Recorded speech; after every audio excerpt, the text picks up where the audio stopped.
Encore deux boxeuses du Sud, si je dis pas de bêtises, d'Aquitaine contre PACA. Tu dis pas de bêtises, c'est bien ça. On a encore... Là, c'est Bordeaux-Marseille, Julien. Bordeaux-Marseille. Et dans le coin 2, Caroline Crevelier, qui nous vient de Istres, qu'on a vu à 3 reprises de 3 ans. Yetonion, donc, qui a enfin, j'ai envie de dire, décroché son premier titre national en décembre dernier chez les moins de 54 kilos. Une boxeuse qui vient d'origine des 57 kilos. C'est ça. Et qui est là depuis longtemps et qui a une belle ténacité, qui a fini par payer. Donc face à Sindel Bachelet qu'on a vu précédemment. Elle avait déjà démontré des qualités puisqu'elle avait déjà été convoquée sur les équipes de France, elle avait fait plusieurs stages, peut-être une rencontre, je ne sais plus. Mais en tous les cas, elle était déjà venue à plusieurs reprises. Et c'est vrai qu'en 57 kg, elle se voyait toujours la route barrée. Et elle a décroché le Graal, on va dire, cette année en s'octroyant le titre en 54 et en s'offrant la possibilité de venir concourir pour la place de numéro 1 de la catégorie pour les Jeux Olympiques. C'est ça. Elle a effectivement participé à plusieurs stages auxquels j'avais participé aussi. Donc on a mis les gants plusieurs fois ensemble, Caroline et moi-même. Donc elles se connaissent, hein, les deux jeunes femmes. Un avantage d'expérience internationale pour Caroline, hein, qui avait fait une très belle année 2019, une très belle saison 2019-2020. Elle avait fait championne d'Europe chez les moins de 22 ans, vice-champion du monde chez les seniors. Elle a été médaillée chez les cadettes, aussi chez les juniors. Donc, Caroline qui est gauchère, hein, une fausse patte, comme on dit dans le jargon. C'est une boxeuse à la fois technique, mais aussi très agressive, explosive. C'est ça. Voilà. Qui a gagné en agressivité, hein, oui. au fur et à mesure des saisons. Qui est affûtée comme jamais aujourd'hui. Bah, écoutez, elle semble avoir retrouvé la pleine possession de ses moyens. C'est ça, elle revient de blessure, hein, Caroline, hein, une blessure à l'épaule. Qui l'avait empêché de participer au championnat de France. C'est ça. Voilà. Donc elle veut récupérer son titre et sa place. C'est ça. Donc un camp d'entraînement qu'elle a préparé avec Riyad Labidi, qui est d'ailleurs dans son coin aujourd'hui, avec James Colas, son entraîneur de Istres. Donc elle m'a dit qu'ils sont montés crescendo, hein, sur le camp d'entraînement. Ils ont commencé doucement pour voir comment réagissait l'épaule. Tout s'est très bien passé. Parce que malgré tout, il faut être numéro 1, mais il ne faut pas griller les étapes. Et il faut se préserver pour la suite parce qu'elle va être chargée. C'est ça. Et on peut aussi constater, hein, que Yetonion est également gauchère. Hein, donc c'est un combat entre deux gauchères. Et si Koletivia connaît moins d'expérience, elle a quand même une très grande ténacité et une envie débordante de réussir. Donc du coup, on sait qu'elle lâchera pas jusqu'à la fin. C'est ça, et c'est d'ailleurs ce qu'il a fait gagner lors de sa finale en décembre face à Sindel. Cette envie. Oui, un beau bras avant là de Caroline. Oui, c'est une contre-attaquante, hein, Caroline. Elle attend qu'elle fait déclencher pour ensuite contrer derrière et sortir. Voilà. Pour l'instant, Coletivi ne trouve pas forcément de solution. Pour l'instant, elle est appliquée, elle gère sa distance, elle déclenche quand il faut. Voilà. Ces derniers temps, sur les dernières rencontres internationales, elle avait tendance à faire un petit peu trop de fautes. Et là, je vois qu'elle retrouve un petit peu de mobilité et de préparation. Voilà, elle pense à boxer avant de faire des fautes et ça, du coup, ça la rend plus efficace. Ouais, ça part bien, hein. Bon.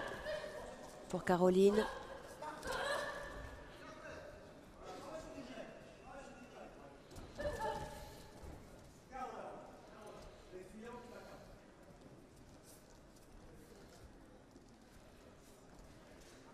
Donc, du coup, c'est vrai que quand on a commencé à marquer les premiers échanges et qu'on s'est détaché, on n'a pas besoin d'en faire beaucoup plus derrière. Et on attend plus que son adversaire se livre pour travailler derrière.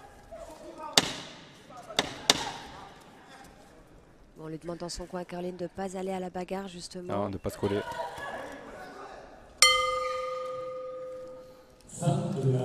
première reprise. On a vu qu'à chaque fois qu'elle s'est collée, qu'elle a voulu accrocher, en plus de ça, non seulement elle touche pas, mais en plus elle prend des coups. Alors que quand elle est à sa distance, là, comme ça, de loin, qu'elle repart, qu'elle revient, là, c'est elle qui maîtrise.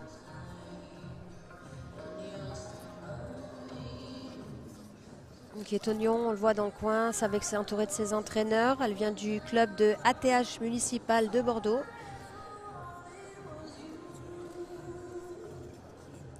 Donc elle avait fait son retour la saison dernière. Elle s'était inclinée en finale face à Marine Rostand. Qui avait fait son retour aussi, qu'on pensait avoir revenu pour participer à la qualification olympique. Ils avaient annoncé des surprises, mais ils ne sont jamais revenus. Après, parfois, la vie nous rattrape, Julien. Peut-être qu'il y a aussi des choses on ne peut pas choisir à leur place. Là aujourd'hui, c'est ça. Deuxième round dans ce deuxième combat chez les poids coqs de ce tournoi de présélection olympique. Donc on voit Caroline qui essaye de faire déclencher, prête à contre-attaquer. Mais on peut aussi constater qu'elle varie, aussi bien les phases d'attaque que de contre-attaque. Oui. Et ça, elle ne le faisait pas forcément avant, Caroline. Du coup, il y a eu un moment, elle a eu besoin de se rendre plus agressive pour aller s'imposer sur la scène internationale. Et du coup, donc elle vient de changer de club. Alors, c'est pas récent, mais peut-être que la commande maintenant, c'est de redevenir un petit peu plus la technicienne qu'elle était, en gardant l'efficacité sur la délivrance des coups. Beau crochet avant pivot de Caroline.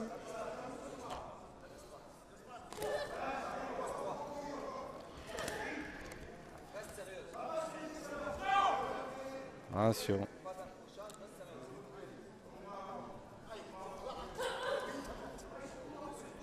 Donc on lui demande dans le coin d'être un peu plus sérieuse, de ne pas se laisser accrocher pour faire des fautes. C'est surtout pour éviter aussi de se blesser, parce que les blessures arrivent bêtement comme ça. Alors que si on reste concentré, attentif, on est plus efficace et on prend moins de risques. Elle se fait surprendre puisqu'elle n'est plus trop à l'initiative. Oui, beau bras arrière là de Coletivi. Son coin lui demande de resserrer à Coletivi, d'y aller. Effectivement, ça perturbe Caroline. Pour l'instant, ça fonctionne, puisque comme Caroline n'est plus à l'initiative, elle se laisse surprendre plusieurs fois. C'est ça, attention à ne pas se laisser endormir. Il faut faire attention à Coletivi, parce que toujours la tête la première quand elle avance. Si Caroline le voit, elle pourra passer par-dessous et la contrer comme là. Exactement. Est-ce que Coletivi est peut-être trop en face? Pas assez de... Le buste vers l'avant. De buste, c'est ça, le buste en avant. Peut-être un peu prévisible pour Caroline si elle reste mobilisée. Mais pour l'instant, comme elle est plus active, elle reste encore dans le match. C'est ça. Et c'est une des grandes qualités de Coletivi.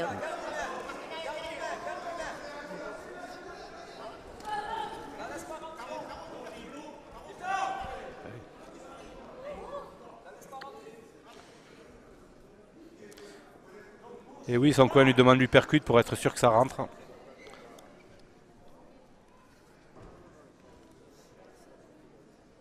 Après, il faut être capable pour un retour à la compétition de montrer qu'on est capable d'écouter les consignes pour être propre jusqu'au bout.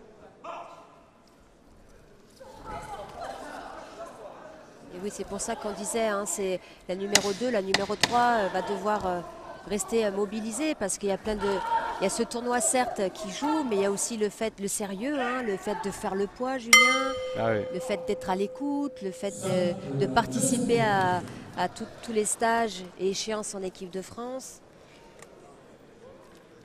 Il y a plein de choses qui se jouent, c'est pas uniquement ce tournoi, même si ce tournoi désignera la personne qui participera aux Jeux européens et tentera tout de même de se qualifier. C'est ça. Ça permet de se mettre dans le rythme, mais surtout, il ne faut pas se louper sur ce tournoi, parce que ça va déterminer le reste de la saison. C'est ça, et puis ce tournoi permet aussi de démontrer la capacité des boxeuses et des boxeurs à gérer le stress. parce que ça doit être un stress énorme, Julien. On se dit, il ne faut pas que je passe à côté. Donc ça fait partie aussi des qualités des athlètes de haut niveau de gérer cette pression. C'est ça. Et même s'il y en a qui ont plus d'expérience que d'autres, bon, ben, ils savent qu'il ne faut pas se louper. Du coup, c'est quand même les jeux à la maison. Même si ça sera un surplus pour nous, parce qu'on aura le public avec nous, ben, il faut y aller d'abord. Il faut être qualifié.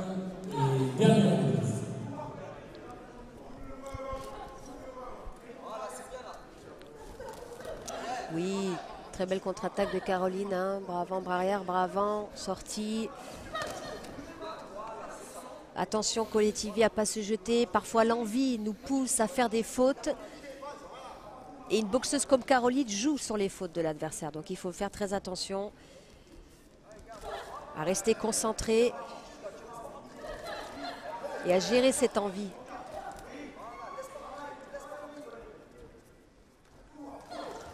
Attention à la tête en avant de Coletivi. C'est peut-être pour ça que sur le coin de Caroline lui demande de l'uppercut. C'est ça. D'exploiter au maximum les fautes de l'adversaire. Donc Coletivi qui s'engage parfois tête en avant. Dans un premier temps, il lui demande de rester concentré pour ne pas faire de fautes et se laisser accrocher.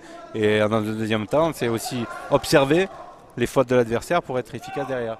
C'est ça. Ça. Là, Caroline se laisse quand même un petit peu déborder. Et c'est vrai qu'on sent que ça fait un petit moment qu'elle n'a pas boxé. Exactement, oui. Ça fait un moment autant elle est dominée sur la première reprise, autant la dernière, elle se laisse un petit peu plus bousculer encore.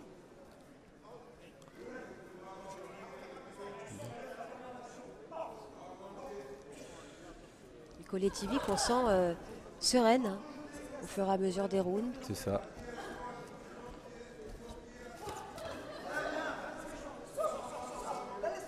Donc dans un premier temps, sur les premières actions, Caroline arrivait à maîtriser, mais le souci c'est quand elle se laisse enfermer dans les cordes. Là, du coup, c'est là que Coletivi touche.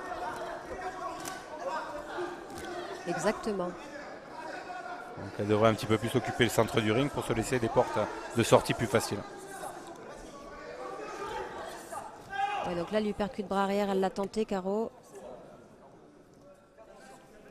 Donc, attention aux fautes, à ne pas être pris en grippe par l'arbitre, parce qu'un avertissement pourrait changer la décision. Complètement, un avertissement, il peut complètement changer la configuration du combat et le résultat du coup.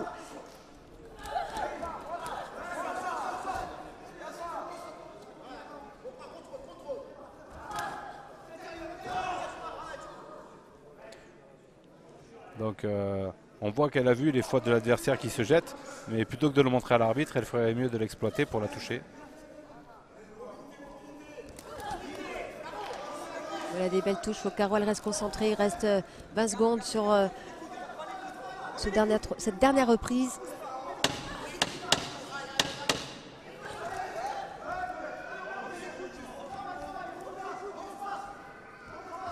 Après, malgré tout, il y a beaucoup d'envie de la part de Coletivi, mais manque d'efficacité dans les coups qu'elle peut donner. Voilà, c'est la fin de ce combat sur les moins de 54 kilos. Un peu décousu sur le dernier round, même beaucoup.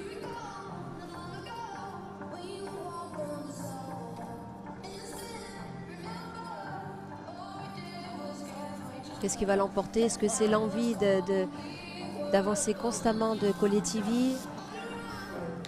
Les juges vont bientôt nous rendre leur verdict. Ou cette capacité à contre-attaquer de Caroline, à parfois même s'engager en premier. Ce qui est sûr, c'est que si Caroline était donnée perdante, ça serait une sacrée déception pour elle.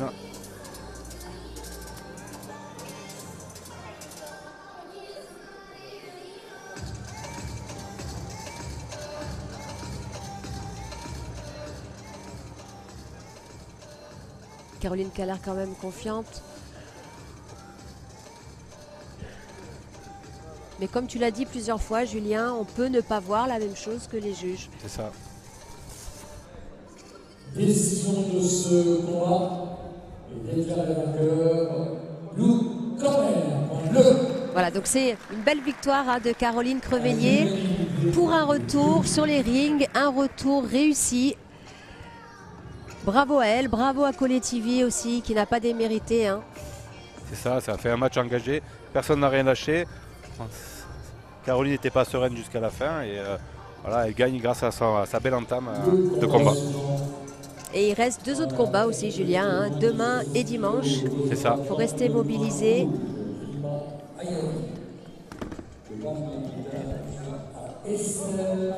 Ça, c'est pas-